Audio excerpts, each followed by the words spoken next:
One of your earlier posts from March 25th, 2021 said discipline is for losers. Why is that? So I often compare discipline to something negative, because you get disciplined when you misbehave, you get disciplined when you fall short. I like to kind of spin it a little bit and say self-regulation. Self-regulation is your ability to monitor your behavior, your ability to regulate your emotions, and your ability to be in control. I don't want to be a person that's always focused on being disciplined. I want to be a person that has mastered self-regulation, a person that has mastered being able to say yes, being able to say no, and then simultaneously being able to play with the balance of balance. Most people apply self-discipline and they neglect so many beautiful things that they could experience in life because, I just got to be hard on myself. No, not necessarily. You just have to self-regulate, understand how to manage your life, and understand that it's a lot more enjoyable when you are a person that has self-control as opposed to a person that is just following a set of rules over an extended period of time. What is self-regulation though? Because if you regulate the wrong things, you're going to work a job that you hate, you're going to go through a path that you don't enjoy, and then you find 10 years gone down the path and nothing has changed. I think it all comes down to self-regulating good and bad things. So a good thing at the wrong time can be a bad thing. Just like a bad thing in an opportunistic time could have a positive switch to it. So it's not about self-regulating crack cocaine, you know what I mean? It's about understanding that if you have too much of a good thing and you don't apply this self-regulation, it can be negatively affecting you. How does that feed into time? Because everything that has a cause has an effect. So let's say if we self-regulate today and we remove an aspect of our diet or a food or a drink, that'll have an impact in a few years' time. But how do you think about that for the impact of what you've done? Because it's a cumulative effort that applies over the course of 5, 10, 20 years. It's interesting. I think self-regulation, you can look at it short-term and long-term. So it has short-term consequences, but it also has long-term consequences. What I always tell people is in my decision-making process, I never want to make irreversible decisions. So you never want to make decisions that you cannot reverse. So for example, I go fuck a bitch, get that girl pregnant. I can't reverse that decision. It's done. My life will fundamentally be different. Had I self-regulated and kept my dick in my pants, I would have been able to avoid decision-making, right?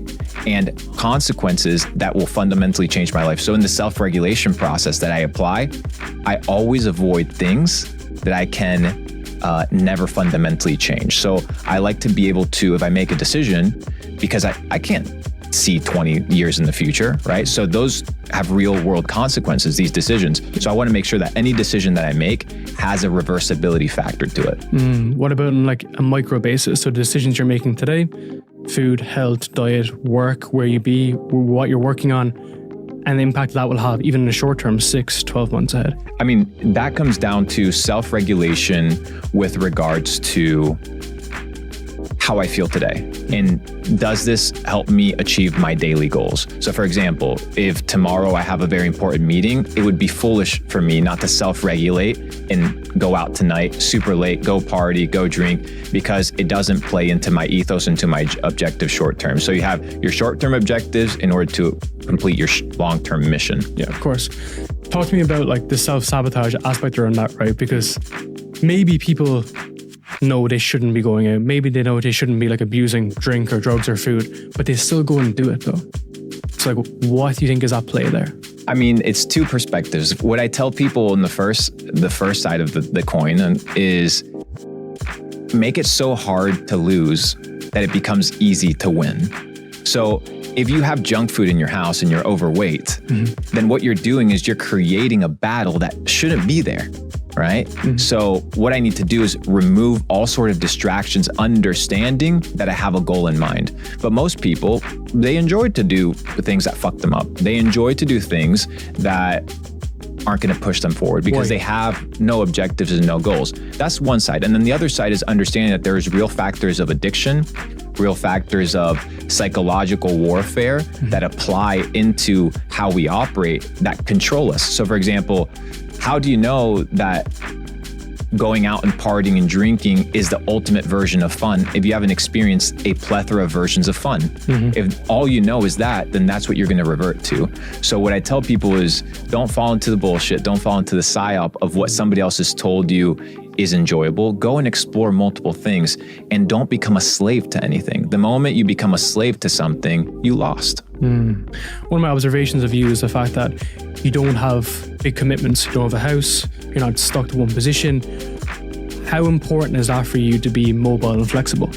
I mean, it's super important. It's different for everybody. I'm also on the younger side of life, so I don't want to make decisions that anchor me in a specific location or that occupy my mental real estate. So you can only occupy your mental real estate with a certain amount of things every single day.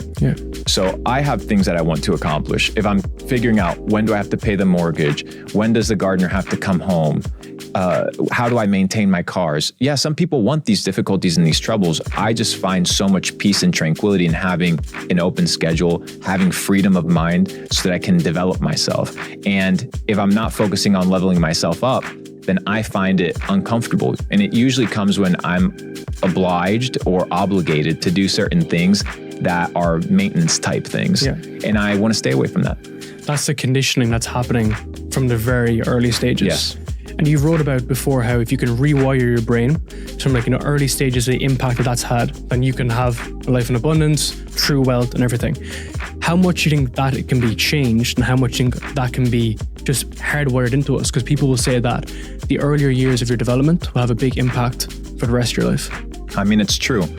It is often said, I think the Jesuits say, give me a child from the age 0 to 7, I can tell you who they will be for the rest of their lives. Because you have this time, right, from 0 to 7, where your brain is very malleable and moldable. That's why the school system, they want to catch you early, right? That's why when you're 5 years old, they ask you, hey, what's your dream job? Not, hey, who do you want to become? What type of friend do you want to be? How do you develop a moral compass? No. What type of job do you want? What's your dream job? So you're automatic conditioned and wired from an early age. So understanding that, you can also reverse it. And what people don't understand is that there's a deprogramming process, right? And there's an antivirus that you need to apply in a filtration system as to how you operate. I call it the filtration system of truth, right?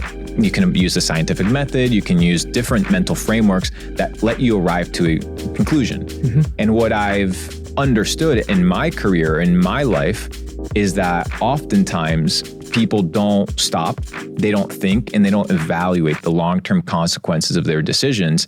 And if they did, just stopped for 5 minutes and asked themselves,